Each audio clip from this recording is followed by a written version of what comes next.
காலங்காத்தாலையும் எழுந்து வண்டியை ஸ்டார்ட் பண்ணால் வண்டி ஸ்டார்ட் ஆகலை. என்னடா பண்ணுவோம், செம காண்டாயிடுச்சின்னு சொல்லி ரேபிடோ போட்டு ரேபிடோவில் போனால் 9 மணி ஷோ. ஸோ படம் எப்படி இருக்க போகுதுன்னு ஒரு ஃபஸ்ட் ஷோ போகிற ஃபீலிங்கே பயங்கரமாக இருக்கும். படம் இப்படி இருக்கும், என்ன ஒரு எக்ஸ்பெக்டேஷன் இருக்கும். அவங்க இதை பார்த்து இன்டர்வியூஸ்லாம் பார்த்துட்டு நம்ம எந்த ஒரு எக்ஸ்பெக்டேஷன் இப்போ 2-3 நாள் கழித்து போனால் அந்த படத்தை பற்றி எல்லாமே ஆல்மோஸ்ட் ரிவீல் ஆகிடும். ஸோ ஃபஸ்ட் ஷோ போகும்போது நம்மளுக்கு எந்த படத்தோட கதை, ஸோ படத்தோட மேக்கிங், ஸோ எல்லாமே நம்மளை ஹைப் ஏற்றி நம்மளை கொண்டு போய் விட்டுருப்பாங்க. ஸோ அந்த மாதிரி இருக்கும்போது நம்ம அப்படின்னு சொல்ல முடியாது. ஏன்னா ஃபஸ்ட் ஷோ இட்ஸ் லைக் ஃபேன்ஸோட ஷோ. ஸோ உங்களுக்கு வந்து எப்படி இருக்கும்னு சொல்லி ரிவ்யூ கிடையாது, இட்ஸ் ஜஸ்ட் அ vlog.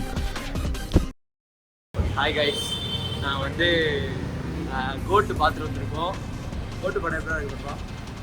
வேறு லெவலில் இருக்குன்னா கோட்டு படம் செம்ம ஸ்பீடு, டப்பு டப்பு டப்பு டப்பு டப்பு டப்பு ரொம்ப சூப்பராக இருந்துச்சு. செகண்ட் ஹாஃப்லாம் அல்டிமேட் வேறு லெவல் இருந்துச்சு படம். ஐயோ என்ன சீன்னே தெரியல, பட்டுன்னு போயிட்டே இருக்கு. குட்டி Vijay is my favourite character.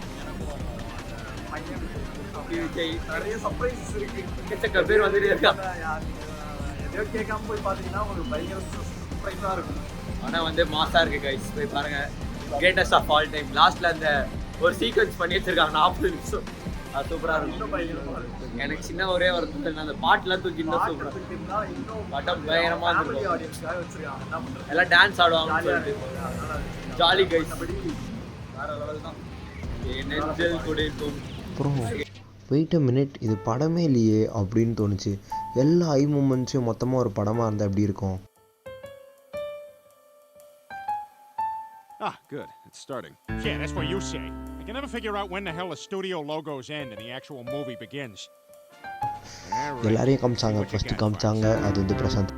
Oh, I bet that's a sea monster. அடுத்து காமிச்சாங்க அது வந்து பிரபுதேவா. அடுத்து ஒருத்தர் காமிச்சாங்க, காலை காமிச்சாங்க, மூஞ்ச காமிச்சாங்க, அங்கே காமிச்சாங்க, இங்கே காமிச்சாங்க. அப்புறம் பார்த்தா தெரிஞ்சுது அது வந்து தளபதியே இல்லை.